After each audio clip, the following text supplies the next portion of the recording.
अस्सलाम वालेकुम जी। Today I receive the parcel from diversity. मैंने एक फ़ोन कवर केस ऑर्डर किया था, तो मैंने सोचा कि आपके साथ भी इसका रिव्यू शेयर किया जाए। तो let me open and I will show you what's inside. This is the box and this is the packaging, it's the outer packaging. So देखते हैं इसके अंदर क्या है। Oh wow, this is so beautiful, so elegant, so colourful. बहुत ही एक shiny सा, बहुत ही प्लेन सा टेक्सचर है और बहुत smooth. I really like it. मैं आपको इसको फ़ोन पे लगा के दिखाती हूँ कि किस तरह की लुक आ रही है। I really like it.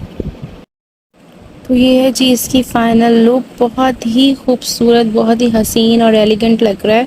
एक फ्लोरल सा प्रिंट है, बहुत ही कलरफुल सा और बहुत ही मज़े के कलर्स हैं। बहुत अच्छा लग रहा है।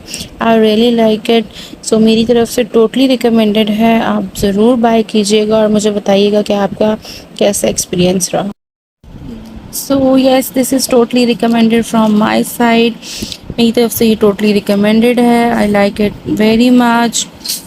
If you want to order, then do visit the website or Insta handle. So मेरे साथ भी अपने रिव्यूज़ ज़रूर शेयर कीजिएगा। कमेंट बॉक्स में ज़रूर बताइएगा कि आपका एक्सपीरियंस कैसा रहा। Thank you so much. अल्लाह हाफिज़।